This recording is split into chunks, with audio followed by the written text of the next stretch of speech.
It's the Locked On Flyers podcast for Monday, October 27th, your daily dose of Flyers news, analysis, and high quality content that loves the Trevor Zegras show. Yeah, he's a shootout star too.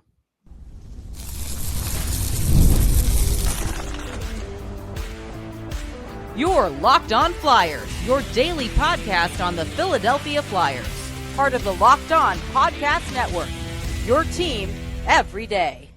Hey there, and thanks for making Locked On Flyers your first listen every day. I am Rachel Donner. I've been podcasting about the Flyers, the NHL, and hockey for a decade, and I'm here with prospect expert and Flyers credentialed reporter for 20 years, Russ Cohen.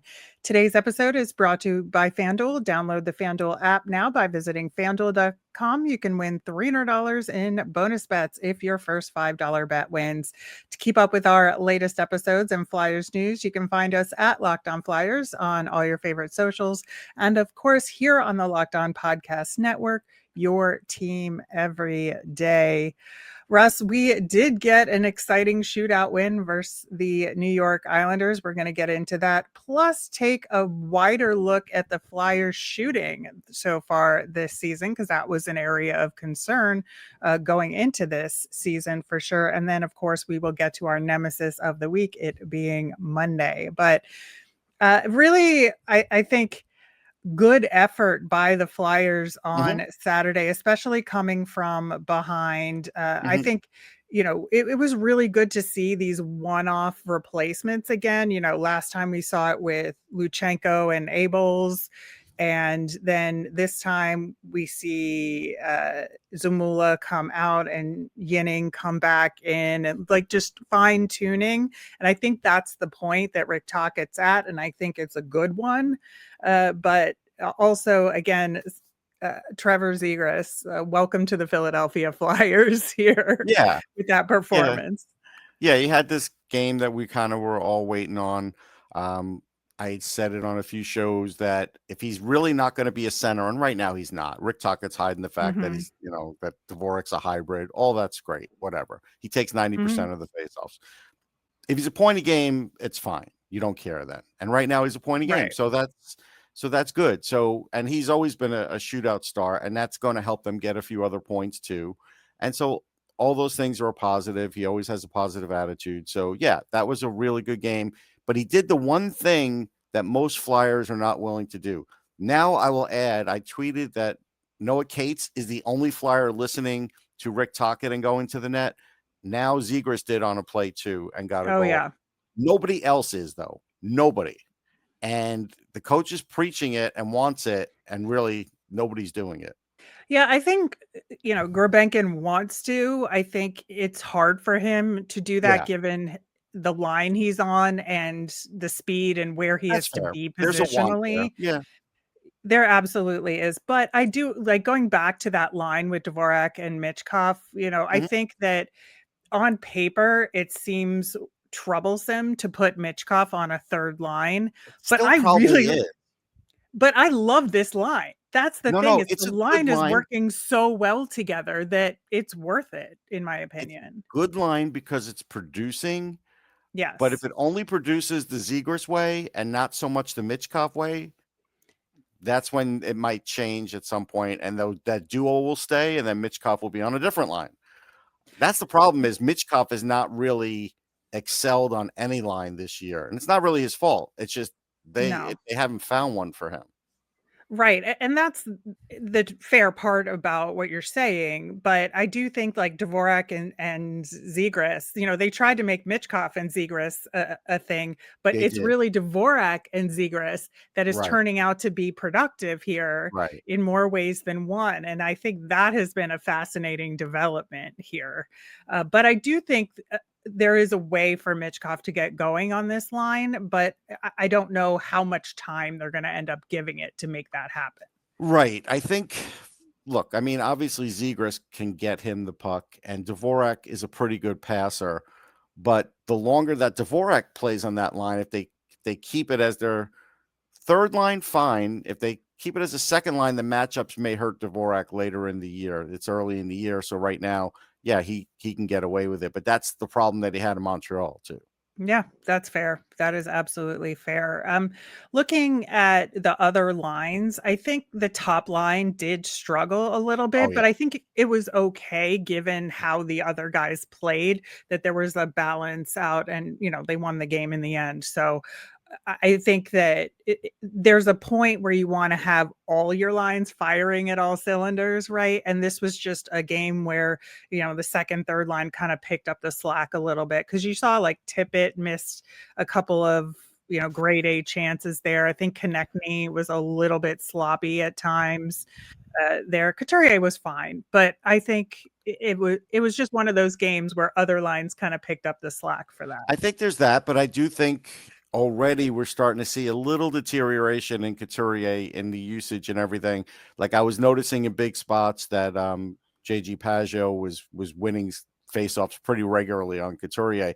This is a Mhm. thing where you kind of have to, again, the Flyers have not wanted to even address this, but you really have to manage Couturier over a whole season. You can't worry about just the beginning of the season with him. But yeah, right now, and then Konechny for some reason is definitely in his head. Like he's trying too much. He's doing things uh like on the power play, and we'll talk about this a little more later, but like he went, took a shot, it got blocked. Nobody bothered to try and get that puck. And it left there for a hot second. Sure, Islanders get a 2-on-1 and Holmstrom gets a shorthanded goal. Like those kinds of things are like what's plaguing Konechny right now. Yeah, I think the fact that he's on the penalty kill as well right now, I'm wondering if it would make sense to just sit him from the PK I for think a so. short while just to get his head on straight with the Yep. other aspects of his game and then roll that back into it. I know he's really good on the penalty kill. I'm not denying that, but But their kill's may been good this year, so they probably can live without him. yeah, they could probably just give it a rest for a game or 2 and Yeah, see what that does for Konechny as far as his, like, readiness and ability to really put forth the greater effort at 5 on 5. You did mention the power play and the fact, they did get a power play goal, they but that did. shorthanded goal against, and I think, it's tough because their power play is not great, and the It's not. shorthanded goal did not help their No, it ratio was very on deflating. that Like front. it Yeah. it really is deflating, and, it was talked about in the Flyers locker room, the lift they get from getting a Mhm. power play goal, but again, conversely, when it's something shorthanded or the power play keeps failing, you could see it sapping their energy at times in the game. Yeah, speaking of which, I do wanna talk about the 4th line and Mhm, sort of the fights and the kinda energy line of it all, mhm. right? And I think it was really interesting because I don't think that sort of like that fight with Mayfield did anything for momentum, right?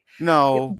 was it good for maybe defending your teammate? Maybe, Well, actually, it was but the opposite. Mayfield was defending his well, teammate because Hathaway took a run, and so, but yeah, did it yeah. get Mayfield mad the rest of the game? Sure, and that's fine. I mean, that's something that Hathaway does, and I think Abel's is at the point where he shouldn't be sitting.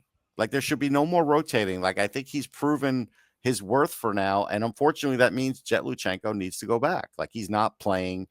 How long are you going to keep him? You're going to, if he's not playing at home, then you have to send him back. Yeah, I mean, the Islanders did score fairly soon after one of those scrambles. Yes. So, I think there were some good elements to it, but Mhm. what was the overall effect? Probably not much, I would say, for the Flyers. It was, to your point, more of an effect on the Islanders side of things, for sure. Also, have to talk about Sam Ersson in net Yeah. because after sitting for several games, you worry about is he going to be rusty, and you double that by it being an afternoon game where your routine is a little bit off. And I thought, he was really good overall. I think the whole team was shaky in the first Yeah, period. because that So, second goal wasn't great, but he made some big saves when he had to, yeah. and that was big. And so, yes, he had done that. You could tell that after the game, he felt good about that. Mhm. He still wants to battle for that job, which I still think is an uphill battle. But if they are going to stay true to their word and play the hot goalie, then he needs to play against the Penguins.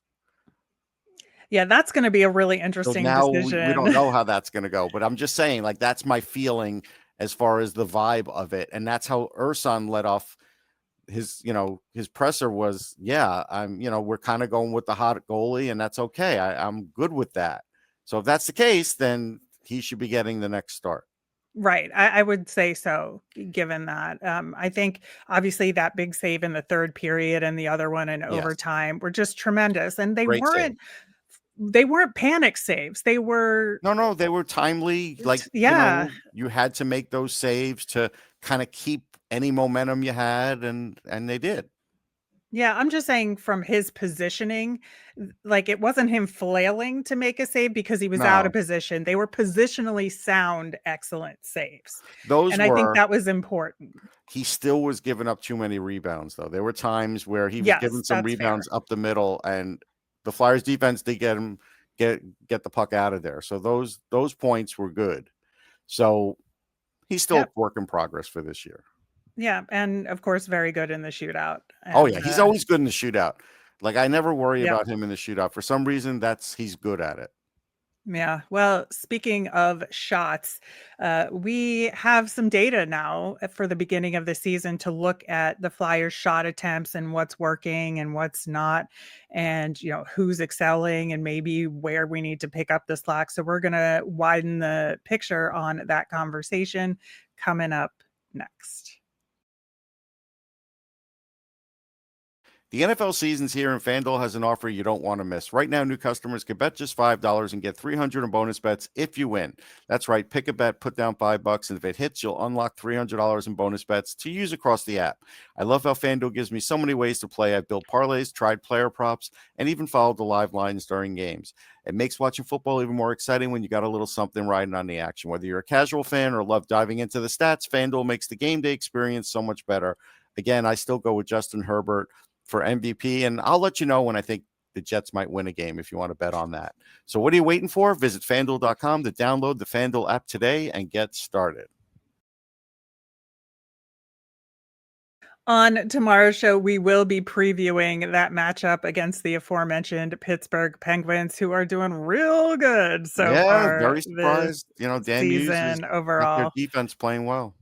Yeah, they did lose their last game, but still overall very early good returns for them. Plus, it's Phantoms Tuesday, so we'll get into the weekend that was, and we got some scoring from different guys Yeah. than we had seen thus far. So excited to talk about that, including Zayd Wisdom. Very excited for him.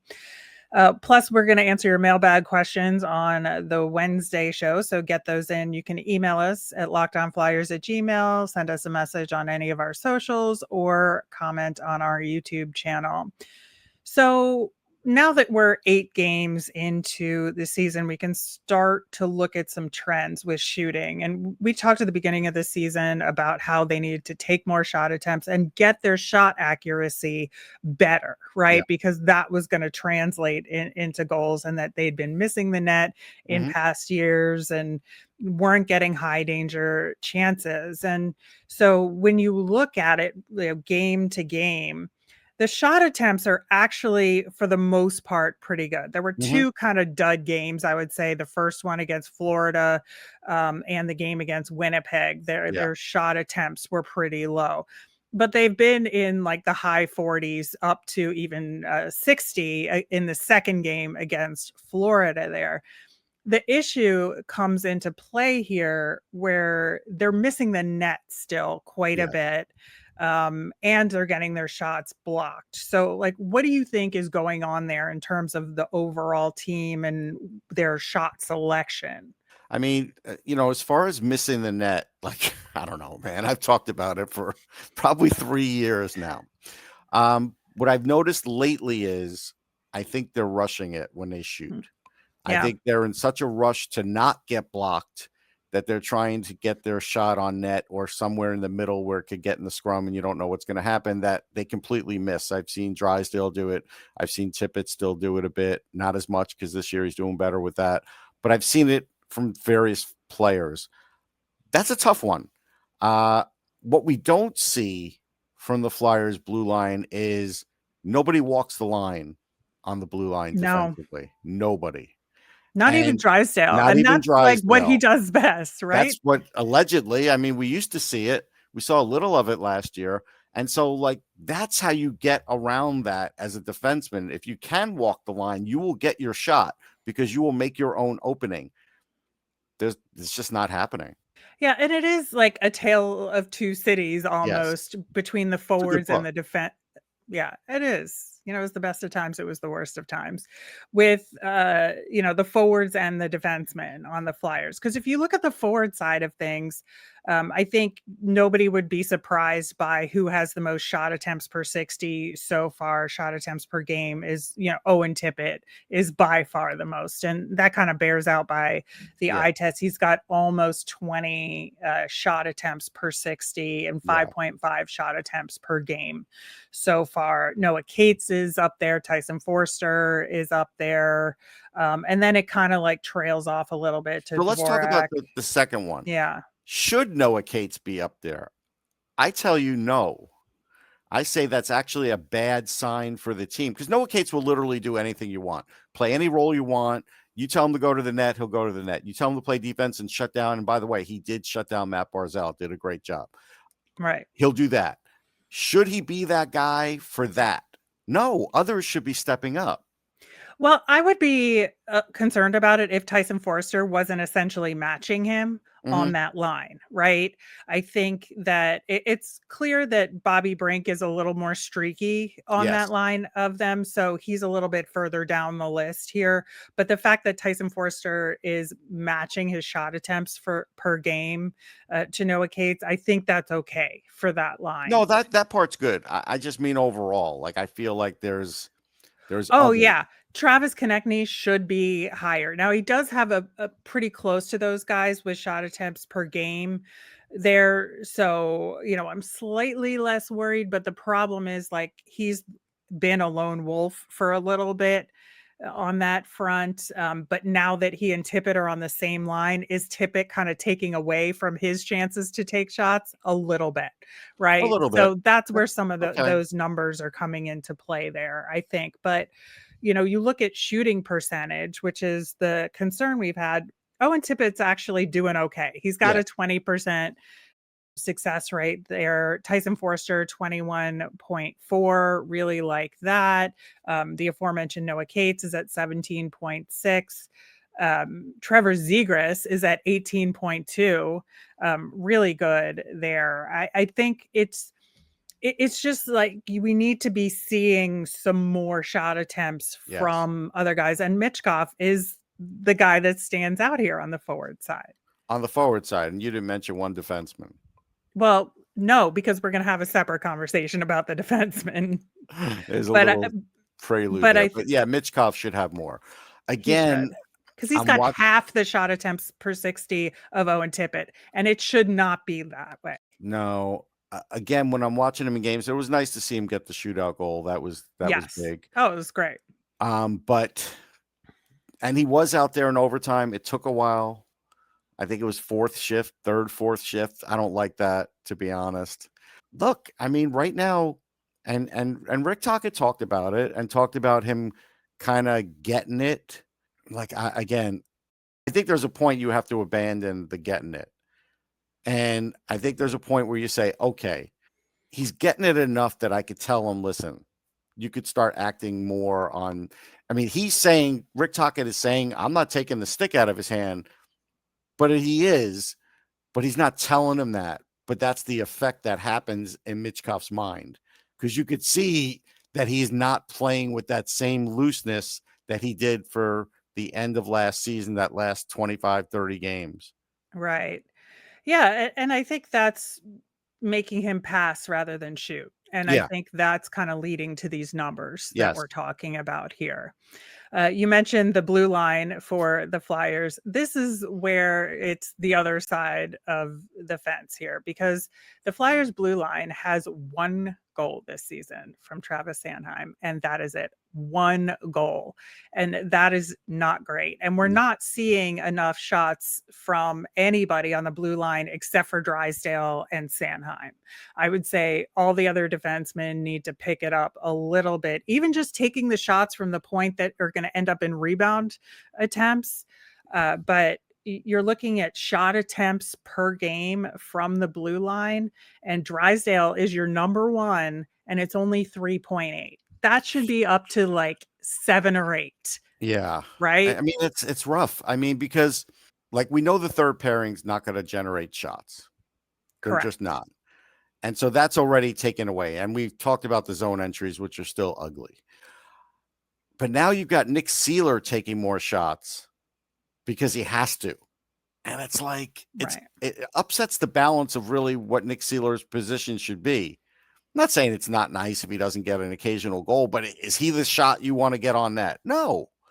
This is where they really need Andre or somebody else that could fill that role because it's desperately missing. Now, we could read all these insider reports. Hey, Danny Briere's looking for a defenseman. Yeah, so is the whole rest of the league. Like, it doesn't matter that he's looking. This is not the time of the year where it's easy to acquire a defenseman that's going to cure this. So they have to cure this from within. Well, and this is what's interesting to me about the Sanheim-York pairing, right? Because it seems like, at least to start off with, Sanheim is getting the lion's share of the shot attempts between the two of them. But we know York can take shots, right? And so is there a world where they do more of a shared burden on that, and it mixes up the looks a little bit more, and it creates more opportunities, it creates more rebound opportunities, even if the shots don't go, and maybe Cam York can get a goal every now and again, and that would be great. At least with the Drysdale Seeler pairing, I feel like the roles are more defined there. And it does make sense for Drysdale to have a ton more shot attempts as Nick Seeler. It's just that Nick Seeler is taking more than one might expect at this point. Like, if we take away the one great game that York had with the 3 assists, like, most of the time he's not as big of an offensive threat as he could be. Right. And that's where I think there's some adjustments that can be made. Try and unlock that. Yeah, on that pairing, I think. And then it takes the burden off Travis Sanheim a little bit, which I think is important in a lot of ways. I mean, I want to see Sanheim scoring. Again, he is the only goal by a Flyers defenseman this season. But yeah, we need to get Drysdale, York on the board for sure, with maybe a sprinkle of some of the other guys here. Yeah, I just, want to point this out. The last time Noah Juleson scored a goal was 23-24. I mean, I would not expect him to get a goal. No, but if you're playing, somebody has to be a shooter on every pairing. Right. Oh, absolutely. So he has to be the shooter. It's not going to be Yinning. Well, it is right now. I know, but it shouldn't be. And it shouldn't be. I know. But I think it just, we'll check in again on these numbers and see what changes, and especially on the blue line side. But I do think, there's some really good things happening, especially on the forward side, and there's some room for improvement. And that's exactly what this Philadelphia Flyers team should be at this point. Yeah, I mean, the record reflects it. That's where they're at. Yeah. So I'm like, honestly, again, aside from the blue line not being as active, I'm very happy with the forward side of things as far as the shot attempts go. Is working out. I agree with that. All right. Well, it is Monday, so we will get to our nemesis of the week. Plus, we're just going to take a quick look at the NHL standings and see if there are any surprises there. Hockey season is well underway, and nothing beats being in the arena for those games. But let's be real, getting tickets can sometimes be a headache between waiting in online queues, the surprise fees and prices that jump right before checkout. It's easy to get frustrated when all you want to do is cheer on the Flyers. And that's where Gametime comes in. It's the app that gives fans the advantage. It's your ultimate life hack for scoring amazing NHL tickets fast, easy, and stress-free. One of my favorite features is you can see exactly what your seat view looks like before you buy the tickets with their in-app seat view feature. Their zone deals are also a game changer. You pick the section, Gametime picks your seats, and you can save big. You can even find NHL tickets for under $25. And I recently used Gametime to grab seats for a concert, and it could not have been simpler. I had great seats in minutes. Take the guesswork out of buying NHL tickets with Gametime. Download the Gametime app, create an account, and use the code LOCKEDONNHL for $20 off your first purchase. Terms apply. That's code LOCKEDONNHL for $20 off. Swipe, tap, ticket, go. Before we get to our nemesis of the week, just want to acknowledge Brandon Montour and his return to action for the Seattle Kraken. We did not see him when the Flyers played them, and they said it was personal reasons, and it turns out his brother, who had ALS, passed away. Yeah, it's a very shame. sad, but just to see him come back. And the way he talked about his brother, like I was an emotional wreck watching some of those videos, but just our condolences to him. But you could just see how much the support meant to him. Oh, so absolutely. I definitely appreciated that. Looking at the NHL standings right now, I think the Montreal Canadiens are definitely one of the big stories here. And I'm not really that surprised. I gotta say, I think, they've had the pieces. Yeah, I think people missed out because I remember somebody was asking me about them preseason. Maybe it was unserious, and I said they picked up Noah Dobson. I think people underrated picking up Noah Dobson because of the way that Islander fans were viewing him, but that wasn't. It was just off a really bad. It was the season. Islanders. It wasn't the him. Islanders. No, so it was Noah Dobson and Zach Bolduc. They stole Zach Bolduc from the Blues. And those two things, besides some other really good moves and player development, as long as they were going to get decent goaltending, they were going to be really good because a lot of those young players are kicking in. Caulfield is still kicking in a lot. Hudson has kicked it up. Playing great. Yeah. Yeah. I mean, and now you got Dobson, who again, his salary is going to seem cheap in 2 years, and he's 25. So they've solidified now their top 4 defense, which was a problem for them. Plus, they have guys coming, Slavkovsky is still sort of developing, Reinbacher. So it's not a big surprise. I was even asked about Utah, right? And I was asked that's the other team I was going to bring up, right? And I was asked if I believe in them, and I do. Because we always liked Vedmelka. He was a good goalie, but they didn't have everything else in place. But their drafting and developing has been good. Really good. And Clayton Keller is having a bang up season. I don't know if anybody talks about Clayton Keller enough. Like he always was a special guy. But Nick Schmaltz is leading the team in scoring. Nobody talks about him. So those 3 guys, Keller, Cooley, Schmaltz. I mean, Cooley had 4 points in a game. It was 5 minutes into a game the other night. Yeah. You take that into account. You bring in Dylan Gunther, who also was another great pick from them, who's a shooter. They're piecing it together, and they have cap space to spend at the deadline. So I do they're think going to be they're dangerous. A dangerous team. Yeah. Yeah. And they have a great home crowd. Like you always talked about how it was going to be good. Great I sports think they fans. have a home crowd. Really advantage. Great sports fans. Yeah. Love it. Love it for them. Sad for Arizona, but love it for them. It's the way it goes sometimes. Yeah, turning our attention to our nemesis of the week. Last week, I talked about continuing my not having early snap judgments on Michkov specifically. We just talked about him in the last segment and his shooting.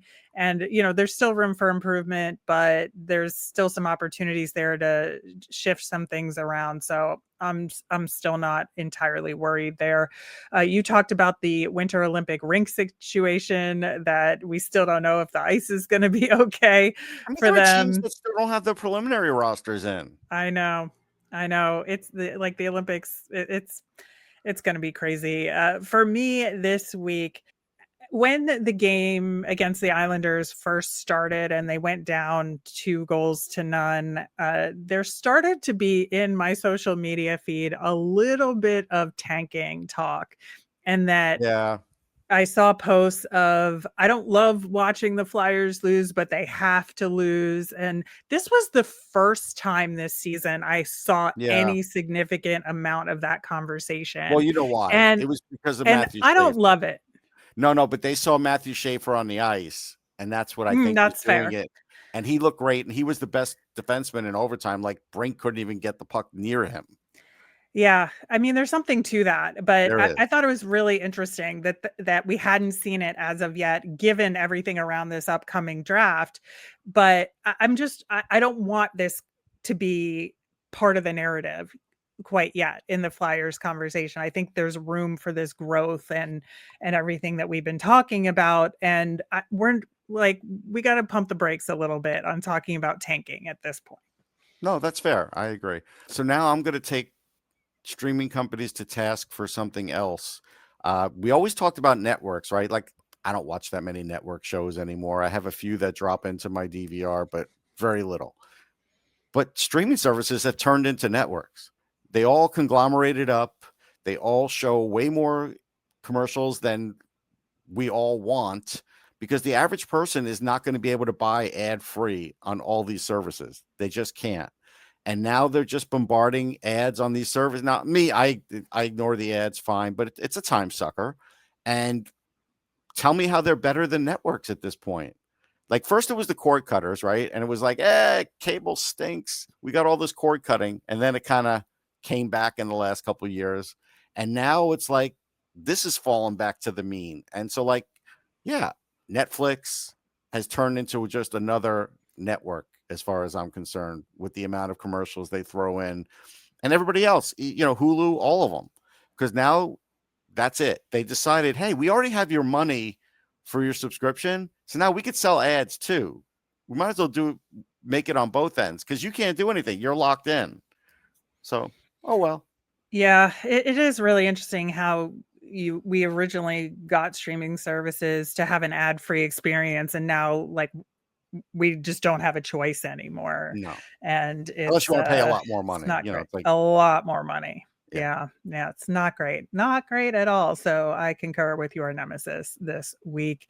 That will do it for today's show. We will be back tomorrow to talk Flyers versus Penguins. Plus, we will have our Phantoms Tuesday report. As a reminder, we always want to hear from you. If you've got mailbag questions or Flyers thoughts, let us know on any of our socials at Locked On Flyers. You can email us at lockedonflyers@gmail.com or comment on our YouTube channel. I'm Rachel. I'm on Blue Sky and Twitter at rmiriam. That's RMIRIAM. I'm Russ. I'm at Sportsology on the same socials, SPORTSOLOGY. Thanks for making Locked On Flyers your first listen today. For your next listen, check out the all-new NHL Game Night. It's every game, every night until a Stanley Cup champion is crowned. Get local analysis on a national scale with NHL Game Night on Locked On NHL on YouTube or wherever you listen to podcasts. Have a great day, everyone.